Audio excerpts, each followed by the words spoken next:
Tenemos prueba de que nosotros venimos desde Cristo, los apóstoles de Cristo. Ahora cualquier persona dice, yo soy apóstol de Cristo.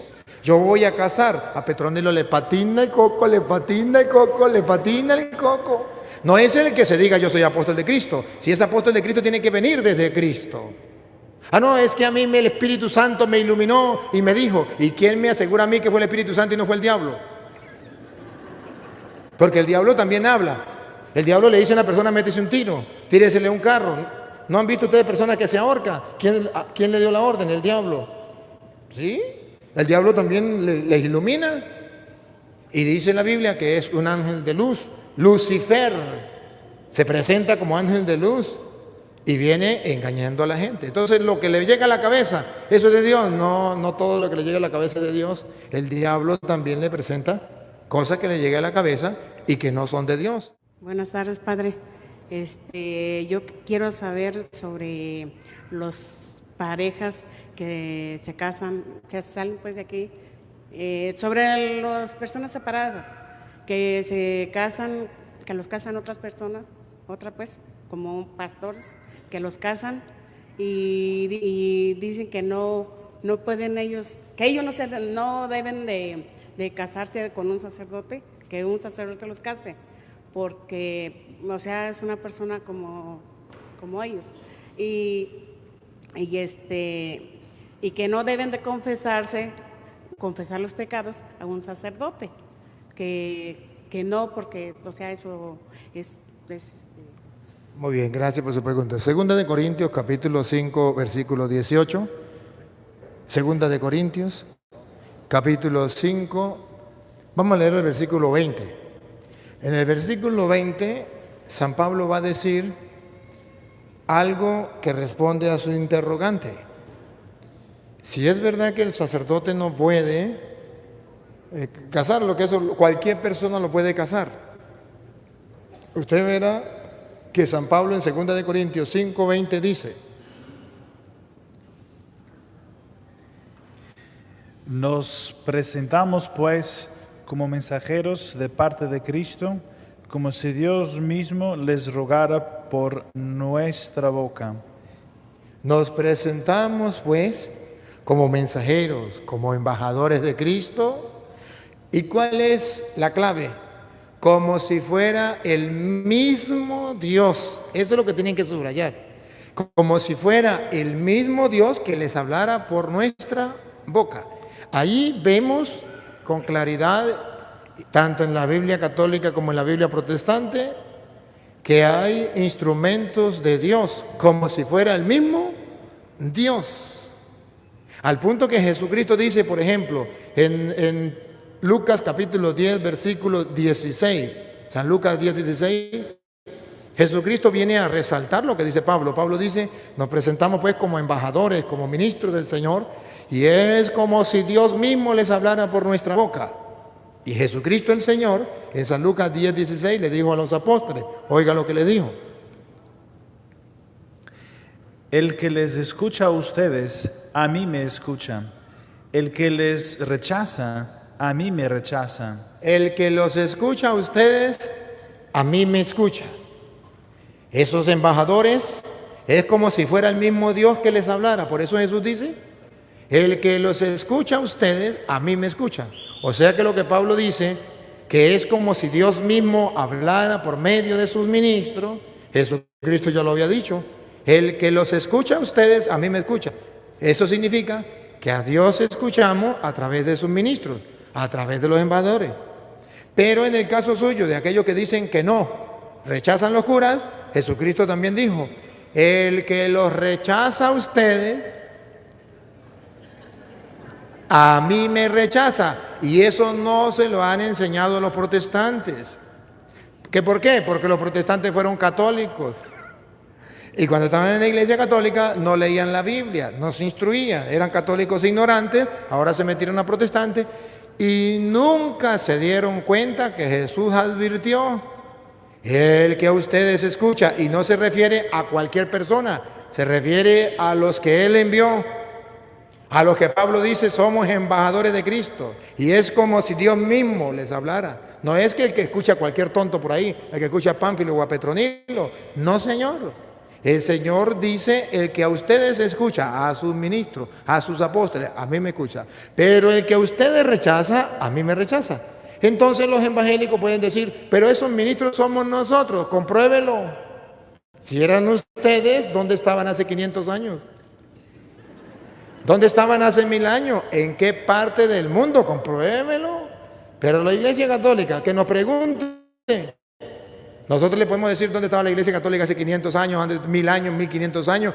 Y desde que Cristo la fundó, podemos mostrarle todo. Aquí tenemos al Papa Julano, al obispo tal, mire los mártires aquí, tenemos una historia, incluso tenemos templo.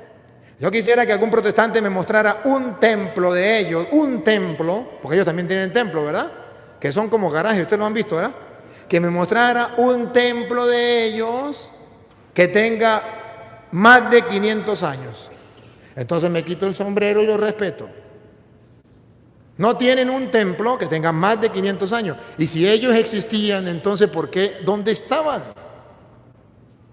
¿Dónde estaban? Ahora, si usted me pregunta, quiero ver un templo que tenga más de 500 años en la Iglesia Católica. Yo fui al primer templo cristiano católico, el primer templo, en el año 327. Fui a ver ese templo y pude descubrirlo y ver que era de la Iglesia Católica, del 327, y existe. Tenemos prueba de que nosotros venimos desde Cristo, los apóstoles de Cristo. Ahora cualquier persona dice, yo soy apóstol de Cristo.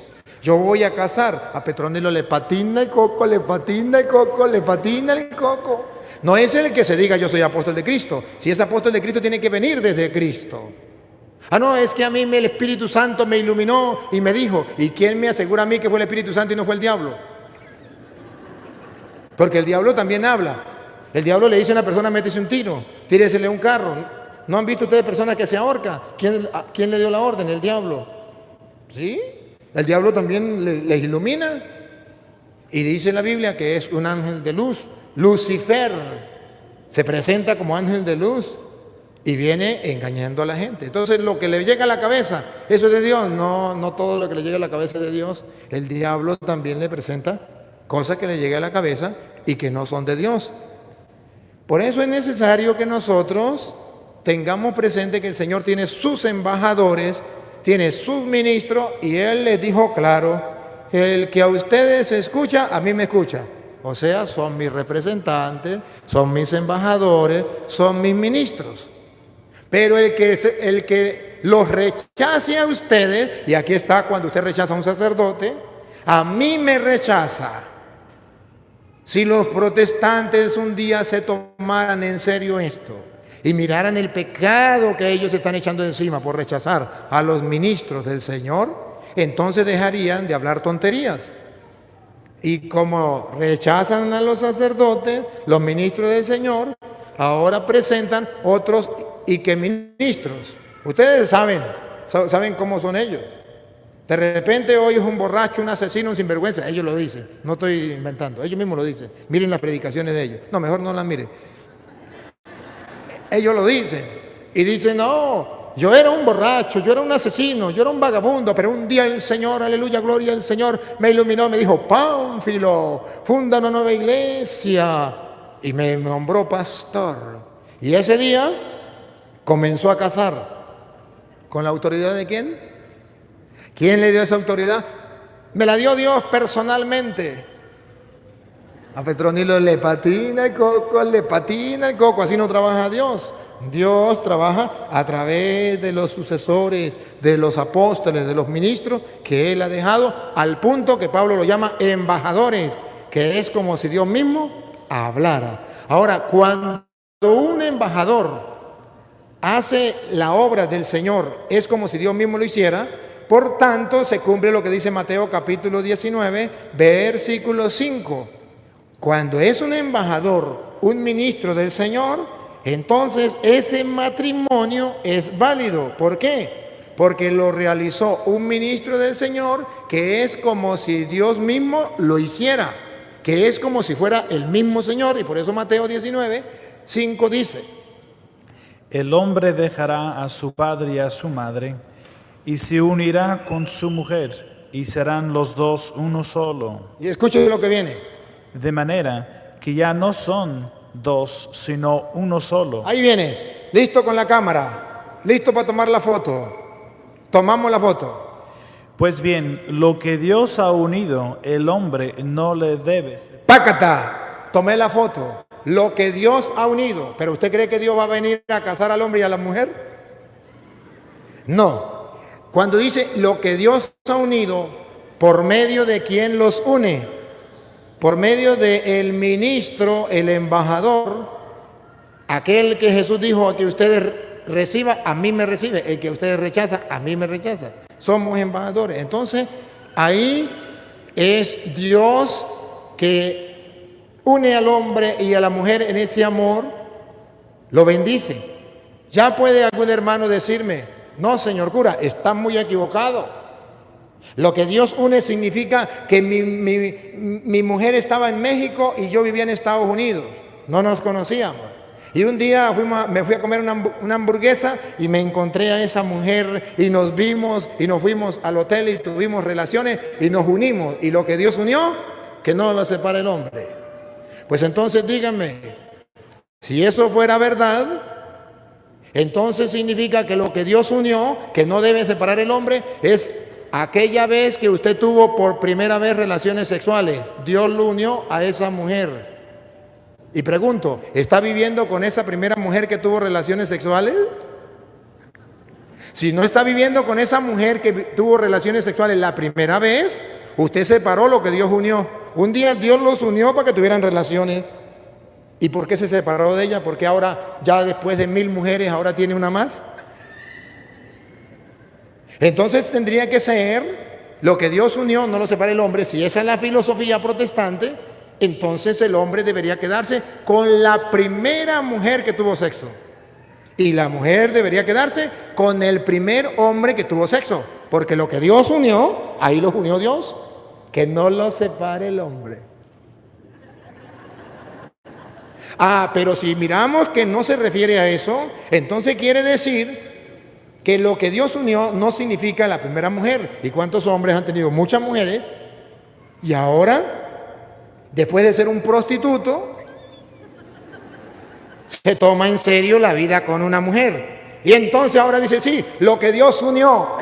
¿Y las demás quién unió? ¿El diablo? ¿Y por qué a esta la unió Dios y por qué a aquella el diablo? ¿Por qué no la unió Dios en la otra? ¿Cuál es la diferencia? Lo que Dios unió es cuando hay un ministro de Dios, representante de Dios, como dice Pablo. Entonces ahí sí podemos decir lo que Dios unió, porque es el hombre encargado que Dios dejó. Por ejemplo, igualmente en los otros sacramentos, el bautismo, por ejemplo, en San Juan capítulo 4, versículo 1 en adelante, dice la Biblia que Jesucristo bautizaba. Lo mismo, Jesucristo casa. Jesucristo bautizaba, Jesucristo casa. Lo que Dios unió. ¿Quién es? Jesús es Dios. Lo que Jesús unió. Pero ¿cómo bautizaba Jesús? Y vamos a escucharlo. Los fariseos se intentaron de que Jesús bautizaba y atraía más discípulos que Juan. Jesús bautizaba, subrayen otra vez. Los fariseos se enteraron de que Jesús bautizaba. ¿Quién bautizaba? Jesús. Ahora van a poner la lupa y le van a hacer zoom. Aquí está Lupita. Van a poner la lupa y le van a hacer zoom para ver cómo bautizaba Jesús. Si Jesús personalmente agarraba a la persona y lo bautizaba. Porque aquí dice lo que Dios ha unido, no lo separa el hombre. Vamos a ver si Dios va a agarrar a la persona él mismo y los va a casar. Él bautizaba, Jesús bautizaba, repítalo. Los fariseos se enteraron de que Jesús bautizaba. Ahí viene, ahora escuche, Lupita nos ayuda. Y atraía más discípulos que Juan. Ahí. El Señor, aunque Jesús no bautizaba personalmente. Otra vez. Aunque Jesús no bautizaba personalmente. Otra vez que lo escuchen los protestantes. Aunque Jesús no bautizaba personalmente, Si él no bautizaba personalmente, ¿por qué dice Jesús bautizaba más que Juan? Entonces, ¿cómo bautizaba Jesús? Aquí viene. sino sus discípulos. Otra vez. Sino sus discípulos. Otra vez. Sus discípulos. Los discípulos, cuando lo hacen los discípulos de Jesús, es como si lo hiciera el mismo Jesús, porque ellos son embajadores. ¿Recuerdan lo que dice Pablo? Somos embajadores. Y es como si Dios mismo lo hiciera. Entonces Jesús bautizaba, pero no era Jesús, eran sus discípulos. Lo que Dios ha unido, no es que Dios va a venir a celebrar el matrimonio, a presidir el matrimonio al hombre y la mujer. ¿Usted quiere a Petronila? ¿Usted quiere a Pánfilo? Yo los uno. No, hay unos ministros y es como si fuera el mismo Jesús. Entonces esta gente se burla de la ignorancia de los católicos que no quieren leer la Biblia. Y entonces dice, no, ¿yo para qué me voy a casar? Yo, el día en que yo me encuentre, porque tiene muchas mujeres, y el día en que yo me encuentre el amor de mi vida, ese día sí me unió Dios. Mientras tanto me unió el diablo. No, señor, así no es. Es distinto. Y la otra pregunta que me hizo fue Sobre los niños que nacen y les presentan a Dios. No, eso no fue lo que usted me dijo. Los niños que nacen y que les presentan a Dios, y luego los dejan que crezcan y los bautizan. Bueno, está bien esa pregunta, pero esa no fue la que usted me hizo, pero de todas maneras la voy a responder. Sí, se la voy a responder porque me gusta. Nosotros tenemos una manera de consagrar los niños a Dios. A ver si es San Marcos 10:13, y si no es 10:13 es 13:10. Si no es blanco es negro. A ver si en San Marcos 10:13, cuando Jesús tiene una conexión directa con los niños. 10:13. Algunos presentaban sus niños a Jesús para que los tocara. Ustedes vean cómo aquí nos presenta la relación de Jesús con los niños. Algunos presentaban los niños a Jesús. ¿Para qué? Y los discípulos. No, ¿para qué? Otra vez. Algunos presentaban sus niños a Jesús para que los tocara. Para que los tocara. Siga. Y los discípulos reprendieron a esa gente. Y observen, discípulos. No eran los ateos, eran los discípulos, los que creían en Jesús, los que seguían a Jesús. Reprendían a la gente, no traigan los niños a Jesús. Los reprendían. ¿Por qué? Porque los niños le estorbaban. Jesús tiene que atender a los adultos. ¿Para qué va a traer un niño si un niño no sabe lo que hace? Un adulto sí sabe, es Jesús, le da un abrazo, un beso y un mordisco en el pescuezo. Un adulto sí siente ese gozo, esa alegría. ¿Para qué le va a traer un niño? Está perdiendo el tiempo. Reprendían a los niños porque el niño no tiene uso de razón. El niño no se da cuenta que está saludando a Jesús. ¿Para qué se lo lleva? Es el mismo argumento que utilizan los protestantes para no bautizar al niño. El niño no tiene uso de razón. El niño no piensa. El niño... Bueno, pues por eso rechazaban que le llevaran los niños a Jesús, porque un niño no se daba cuenta de lo que estaba haciendo. Los adultos sí, por lógica. Pero la Biblia viene a mostrar teológicamente que aunque un niño no sepa, no tenga uso de razón, no conozca a Jesús, ese niño no se le debe impedir, no se le debe negar el acercarse a Jesús. En aquel tiempo se le acercaba a Jesús de una manera. Ya Jesús no está presente físicamente, corporalmente. Ahora, ¿cómo se le acerca a un niño a Jesús? A través del bautismo. Y si ustedes ven, usted se queda un momentico ahí, padre, no me pierda esa, pero busca Gálatas 3, 27. Entonces, verá que Gálatas 3, 27, verá cómo acercamos a Jesús. ¿Cómo acercamos los niños a Jesús? Porque un niño, ahorita, ¿cómo lo acercamos? En aquel tiempo Jesús estaba presente. Mire, Señor, aquí está este niño, tóquelo, bendícelo. Pero ahorita que Jesús no está presente, ¿qué hacemos? ¿Qué dice Pablo? ¿Cómo nos acercamos a Jesús? ¿Cómo pertenecemos a Jesús? ¿Cómo nos hacemos uno a Jesús? Después de que Jesús ya no está físicamente, llamémoslo así. ¿Cómo hace para acercarnos a Jesús? Pongan cuidado. Todos ustedes fueron bautizados en Cristo y se revistieron de Cristo. Ya no hay diferencia entre quién es judío y quién es griego, entre quién es esclavo y quién es hombre libre. Y escuche, con el bautismo que logramos. No se hace diferencia entre hombre y mujer, pues todos ustedes son uno solo en Cristo Jesús. Uno solo en Cristo Jesús. Por medio de Él, por medio del bautismo, nos acercamos a Jesús. Nos hacemos uno solo con Jesús. Y los protestantes dicen, los niños no, porque no tienen uso de razón.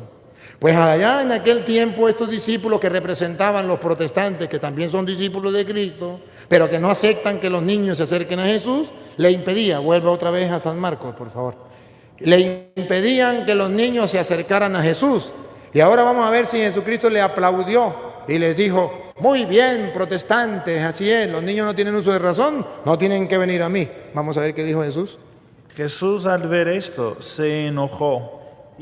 ¿Qué hizo Jesús? Se enojó. Jesús está enojado con los protestantes. Y se enoja con el papá y se enoja con la mamá cuando no quiere que los niños se acerquen a Él por medio del bautismo. Jesús está enojado con los pastores evangélicos que no permiten que los niños se acerquen a Jesús. Jesús se enojó, repítalo. Jesús al ver esto se enojó y les dijo, dejen que los niños vengan a mí. Repítamelo otra vez, Padre. Dejen que los niños vengan a mí. Protestantes que me están escuchando, escuchen el grito de Jesucristo. Oigan, no soy yo. Es Jesucristo, ese que usted dice que es el camino, la verdad y la vida. Y que ustedes le creen a ellos porque ustedes son evangélicos. Y que ustedes creen lo que dice el Evangelio y se apegan al Evangelio. Escuche lo que dice el Evangelio en labios de Jesús, repítalo. Dejen que los niños vengan a mí. Dejen que los niños vengan a mí. ¿Por qué los impiden? ¿Por qué se lo impiden? Jesucristo le reclama a todos los protestantes. ¿Por qué le impiden que los niños vengan a mí? Es que no tienen uso de razón, dice Jesús. ¿A mí qué me importa? Déjenlos que vengan a mí. Por eso no querían que se lo llevara a Jesús, porque no sabían lo que estaban haciendo. Los adultos sí. Y Jesús dice, no importa que un niño no tenga uso de razón. Déjenlos que vengan a mí. No se lo impidan. Por eso es que nosotros decimos que los protestantes no son evangélicos, porque el evangélico escucha la palabra de Jesús, el evangelio. ¿Qué dice el evangelio? Dejen que los niños vengan a mí, no se lo impidan. Como ellos no le hacen caso al evangelio, ellos no son evangélicos, ellos son evangélicos. Y evangélico, yo padre, pero no es evangélico, es evangélico. Evangélico es el que le hace caso al evangelio y no lo cambia. Evangélico, el que no le hace caso al evangelio y lo cambia. Los protestantes no son evangélicos, porque el evangélico debe decir lo que dijo Jesús. Dejen que los niños vayan a Jesús, no se lo impida, ese es evangélico. Pero los protestantes son evangélicos. Los niños no pueden ir a Jesús porque no tienen uso de razón. ¿Me puede mostrar un capítulo, un versículo donde diga los niños no pueden ir a Jesús porque no tienen uso de razón? ¿No pueden ser bautizados porque no tienen uso de razón? Reto a cualquier protestante de cualquier parte del mundo. Ustedes que son muy bíblicos, los reto. Tápeme la boca. Agarre la cita y póngala ahí. No me maldiga, no me insulte. No bote todo veneno, no. Tápeme la boca. ¿Sabe cómo me tapan la boca? Cuando usted ponga ahí en las redes sociales, porque esto lo está viendo el mundo entero, ponga en las redes sociales, el cura está diciendo mentira porque en el capítulo tal, versículo tal dice, no bauticen a los niños porque no tienen uso de razón. Póngalo, lo reto, tápeme la boca. Y ustedes van a ver, van a buscar a ver si me taparon la boca. Me maldicen, me dicen que soy hijo de Satanás porque no tienen cómo refutármelo. Y no es que conocen de Biblia y saben muchísimo, y no es que los que estamos equivocados somos nosotros. Pues que lo demuestren, demuéstrenlo, háganme quedar mal delante de la gente. Escriben pura basura y puro insulto. ¿Por qué no escriben las citas? Porque es que los protestantes saben que el católico no lee la Biblia. Ahora, cuando un católico sabe que en la Biblia no aparece que los niños no se pueden bautizar porque no tienen uso de razón, porque no saben lo que hace, que hay que bautizarlos después de 12 años. Cuando un católico sabe que eso no lo dice la Biblia, que eso es palabra de Satanás, cuando usted escucha a un protestante que diga, a un niño no se puede bautizar porque no tiene uso de razón, diga sin miedo, no titubee, con firmeza, palabra de Satanás. Dígaselo en la cara, porque eso no está en la Biblia. En la Biblia está, dejen que los niños vengan a mí y no se lo impidan. Ahora, como el protestante no tiene el bautismo para los niños, la conciencia le remuerde. Y la conciencia le dice, ajá, y el niño se le muere sin bautizo. Entonces el protestante tiene una bella idea: presentar el niño. Presentar el niño. Al niño hay que presentarlo. Y buscan una confirmación bíblica. San Lucas capítulo 2, versículo 22. Lo confirma con la Biblia. San Lucas 2, 22. Jesús fue presentado según la costumbre, según la costumbre del pueblo de Israel, según la ley, fue presentado al templo. Pues entonces, yo no tengo que bautizar al niño, yo tengo que presentarlo en el templo para tapar su conciencia, para poder aplacarle la conciencia al papá y a la mamá que dice, yo quiero que mi hijo tenga una relación con Dios, yo quiero que mi hijo pertenezca a Cristo, yo quiero que mi hijo esté conectado con Cristo. Ellos le dicen, vaya, preséntenos al templo, porque San Lucas, aleluya, gloria al Señor, capítulo 2, versículo 22, dice que Jesús fue presentado en el templo y tenemos que presentar al niño en el templo. Óigalo. Asimismo, cuando llegó el día en que, de acuerdo a la ley de Moisés, debían cumplir el rito de la purificación de la madre, llevaron el niño a Jerusalén. Ahí lo consagraron al Señor, tal como está escrito en la ley.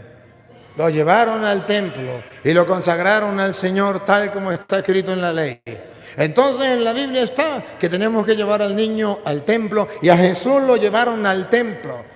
Debo decirle a los protestantes que me escuchan y a los católicos que eso era una ley de Moisés, era una ley del Antiguo Testamento, y ya eso no vale en el Nuevo Testamento, porque antes de que lo presentaran en el templo, versículo 8, antes de que lo presentaran en el templo, el mismo capítulo 2, versículo 8, en la región había pastores que vivían en el campo. El versículo 8 del capítulo 2. Entonces el 7. El 17. Entonces contaron lo que a los ángeles les habían dicho de ese niño, y todos se maravillaron de lo que decían los pastores. Ese es el capítulo 2, versículo 8.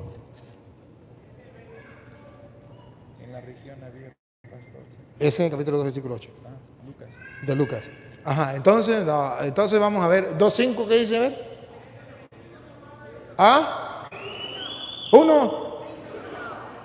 El versículo 21. Ah, gracias, ya tenemos al secretario. Entonces en el versículo 21. Al octavo día. Ah, el versículo 21, gracias. Otra vez, repito al Padre. Al octavo día circuncidaron al niño según la ley.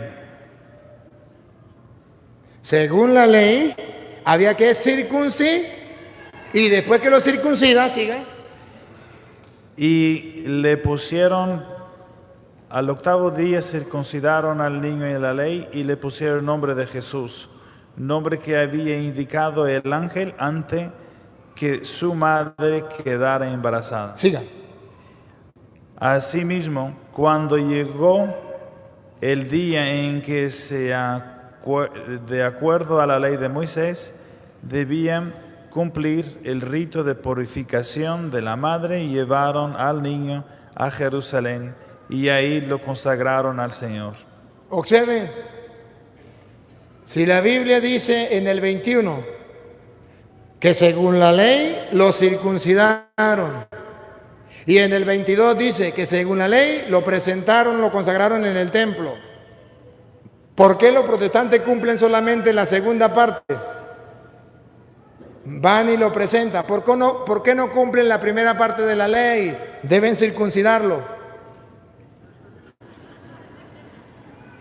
Porque ellos no lo hacen sino para taparle la conciencia a la mamá y al papá, que le dice, ya se lo consagramos a Jesús en el templo, como hizo Jesús, se lo presentamos al niño en el templo. Los protestantes tienen la presentación del niño en el templo.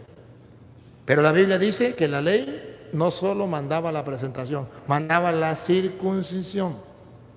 El católico sabe que en el Nuevo Testamento eso ya no es válido para nosotros. Que para nosotros la manera de consagrar al niño a Dios está el santo bautismo. Y hay de aquel papá, aquella mamá, que están acostumbrados también en la Iglesia Católica con la doctrina protestante de traer al niño a presentarlo en el templo mientras lo bautiza. ¿Y cuándo lo va a bautizar? Cuando venga el padrino que vive en Guatemala o en Guatepeor. ¿Y cuándo viene? Por ahí entre 20 años. ¿Entre 20 años? ¿Y por qué no lo bautiza antes? Ya lo presenté. Usted es un protestante dentro de la Iglesia Católica. Usted es un protestante. Dentro de la Iglesia Católica se entrega al niño, se consagra al niño a Jesús con el bautismo. Ahora, si usted está haciendo la diligencia para bautizarlo y usted lo quiere traer al templo y si le dice, padre, aquí traigo el templo, yo quiero que haga una oración por mi niño y presente al Señor, está bien, pero no va a sustituir el bautismo. No es porque usted va a bautizar al niño entre 20 años. No, señor. Es que usted ya está para bautizar al niño, está recién nacido y está haciendo los papeles para bautizarlo, lo que sea. Bueno, maravilloso. Pero si no, no. Porque esto no sustituye el bautismo. Y esto lo hacen los protestantes para sustituir el bautismo. Y entonces ya no bautizan a los niños. Pero eso no es correcto.